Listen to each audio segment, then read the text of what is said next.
Praise the Lord. கிறிஸ்துவுக்குள் மிகவும் பிரியமானவர்களே, உங்கள் அனைவருக்கும் இயேசு கிறிஸ்துவின் இனிய நாமத்தில் என்னுடைய அன்பின் வாழ்த்துக்கள். இந்த நாளிலேயும் சற்று நேர தியானத்திற்காக ஒரு வேத பகுதியை வாசிப்போம். அப்போஸ்தலனாகிய யாக்கோபு எழுதின நிருபம் 1ஆம் அதிகாரம் அதனுடைய 12வது வசனம். சோதனையை சகிக்கிற மனுஷன் பாக்கியவான், அவன் உத்தமன் என்று விளங்கின பின்பு கர்த்தர் தம்மிடத்தில் அன்பு கூறுகிறவர்களுக்கு வாக்குத்தத்தம் பண்ணின ஜீவ கிரீடத்தை பெறுவான். James chapter 1 verse 12. Blessed is the one who perseveres under trial, because having stood the test, that person will receive the crown of life that the Lord has promised to those who love him. Amen. இங்கே சோதனை சகிக்கிற மனுஷன் என்று குறிப்பிடுகிறதற்கு முன்னமே அதனுடைய முந்தின 2 வசனங்களையும் ஐஸ்வர்யவான்களை குறித்து நாம் பார்க்கிறோம். ஐஸ்வர்யவானும் அப்படியே தன் வழிகளில் வாடி போவான். அதாவது எவ்வளவு செல்வப்பெருக்கோடு இருந்தாலும் ஸ்தோத்திர சூரியன் கடும் வெயிலுடன் உதித்து புல்லை உலர்த்தும் போது அதன் பூ உதிர்ந்து அதன் அழகான வடி வழிந்து போகிறது போல ஐஸ்வர்யவானும் அப்படியே தன் வழிகளில் வாடி போவான். அதாவது இந்த பூமியிலே பாக்கியவான்களாக எண்ணப்படுகிற எல்லா சிறந்த மனுஷர்களும் அதில் ஐஸ்வர்யவான்கள் ஸ்தோத்திர அப்படிப்பட்ட செல்வந்தர்கள், அல்லேலூயா, மேன்மை உள்ளவர்கள், சிறந்தவர்கள், மிகவும் பெயர் பெற்றவர்கள், ஸ்தோத்திரம் ஃபேமஸான எல்லாரும் பாக்கியவான்கள் எனப்படுகிற எல்லாவரும் ஸ்தோத்திரம் தங்கள் வழிகளில் வாடி போவார்கள். அந்த பாக்கியங்கள் நிரந்தரமானதல்ல. ஆனால் அதை சொன்ன பிறகு அடுத்த வசனத்தில் அவர் சொல்கிறார், சோதனையை சகிக்கிற மனுஷன்தான் பாக்கியவானாக இருப்பார். அல்லேலூயா. இந்த பூமியில் நாம் பார்க்கும்போது யாரெல்லாம் சோதனையை சகிக்கிறார்களோ அவர்கள் பாக்கியம் இல்லாதவர்கள், நிர்பாக்கியவான்கள் என்று நாம் சொல்லுவோம். ஸ்தோத்திரம். அவர்களுக்கு இந்த பாக்கியமும் இல்லையே என்று நாம் நினைப்பானால் நமக்கு கற்றுக் கொடுக்கிறது, சோதனையை சகிக்கிற மனுஷன் பாக்கியவான். சோதனை சகிக்கிற எல்லா மனுஷர்களும் பாக்கியவான்கள் அல்ல. எப்போது அவன் பாக்கியவானாய் மாறுகிறான் என்றால் அவன் உத்தமன் என்று விளங்கின பின்பு. ஸ்தோத்திரம். அந்த சோதனையின் வழியாக கடந்து போகும்போது கூட தேவனை மறுதலியாமல், தேவனுடைய வழியை விட்டு விலகாமல், தன்னுடைய உத்தமத்தை காத்து கொண்டு முடிவு பரியந்தம் உத்தம இருதயத்தோடு ஸ்தோத்திரம் நிலை நிற்பவனே பாக்கியவானாக எண்ணப்படுவான். ஸ்தோத்திரம். அப்படி உத்தமன் என்று விளங்கின பின்பு கர்த்தர் தம்மிடத்தில் அன்பு கூறுகிறவர்களுக்கு வாக்குத்தத்தம் பண்ணின ஜீவ கிரீடத்தை பெறுவார்.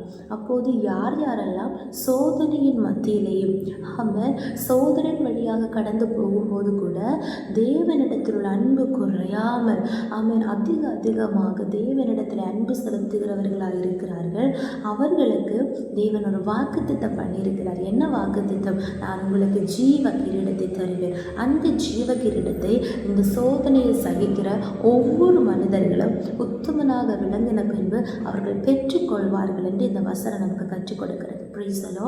அவர் எடுத்துக்காட்டாக பார்க்கும்போது யோபு, அவர் யோபு 1 அதிகாரத்திலே முதல் வசனங்களை நாம் வாசிக்கும் போது யோபு உத்தமனும் நீதிமானும் சன்மார்க்கனும் தேவனுக்கு பயப்படுகிறவனும் ஸ்தோத்திரம் அப்படிப்பட்ட நல்ல சுபாவ குணங்களுள்ள ஒரு மனுஷனாக இருந்தால் யோபு. அவர் உத்தமனாக இருந்தார். ஸ்தோத்திரம். ஆனால் அவருடைய வாழ்க்கையில் தேவன் அனுமதித்து பல சோதனைகள் ஒன்றின் பின் ஒன்றாக அக்கிர சோதனைகள் வழியாக அந்த மனுஷன் கடந்து போகப்பட்டார். ஸ்தோத்திரம். ஆனால் அதனுடைய கடைசி அதிகாரத்தில் பார்க்கும்போது 42ஆம் அதிகாரத்திலே அவன் யோபுவின் சிநேகிதரை பார்த்து கர்த்தர் சொல்லுகிறார், யோபுவை போல நீங்கள் என்னை குறித்து அவன் உகந்த விதமாக இல்லாவிட்டால் நீங்கள் பேசவில்லை. அல்லேலூயா. உங்களைப் போல அல்ல யோபுவின் பேச்சு. யோபு என்னை குறித்து சொன்னதெல்லாம் வித்தியாசமாக இருந்தது. அவன் உங்களைப் போல அல்ல சொன்னது. அதனுடைய அர்த்தம் கடைசி நிமிஷம் வரைக்கும் அவர் தேவனுக்கு முன்பாக உத்தமனாகவே விளங்கினார். ஸ்தோத்திரம். ஆதலால் யாக்கோபு 5ஆம் அதிகாரம் 11ஆம் வசனத்தில் நாம் வாசிக்கும் போது ஸ்தோத்திரம் யோபு பொறுமையோடு காத்திருந்ததினாலே அவருடைய வாழ்க்கையிலே கர்த்தர் செய்த செயலின் முடிவை நமக்கு பார்க்க முடியும். ஸ்தோத்திரம். கர்த்தர் ஒரு செயலை செய்ய ஆரம்பித்தார். அந்த சோதனையை அவர் தொடங்கின நேரத்திலே கர்த்தர் ஒரு செயலை செய்ய தொடங்கினார். ஹல்லேலூயா. ஆனால் அந்த சோதனை முடியும் போது கர்த்தர் செய்த செயலின் முடிவு அங்கே காணப்படுகிறது. எழுந்து போன அவற்றை கர்த்தர் 2 தனியாக கொடுத்து முன்னிலுமே பார்க்கல பின்னிலுமே அதிகமாக கர்த்தர் ஆசீர்வதிக்கிறார். ஸ்தோத்திரம்.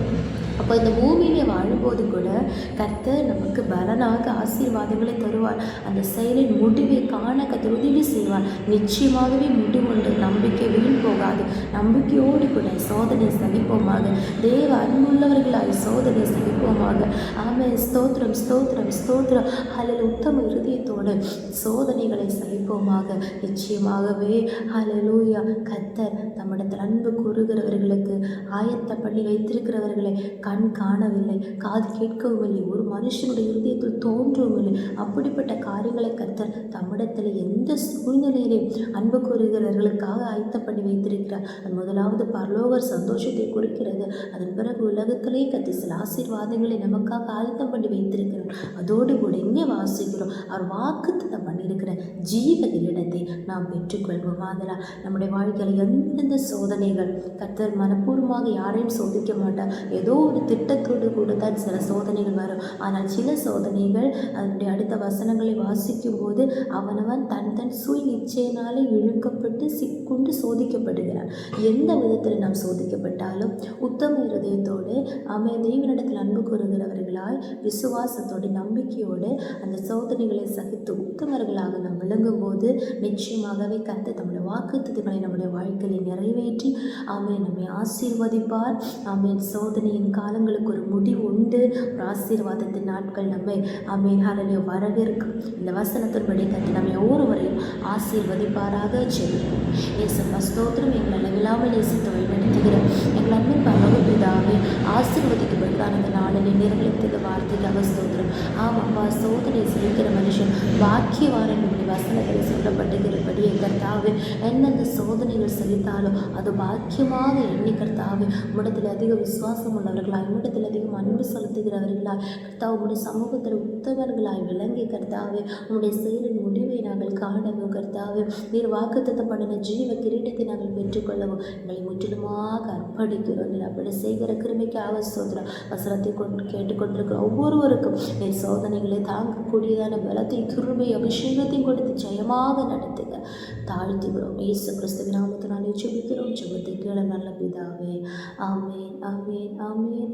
May God bless you all. Have a wonderful day.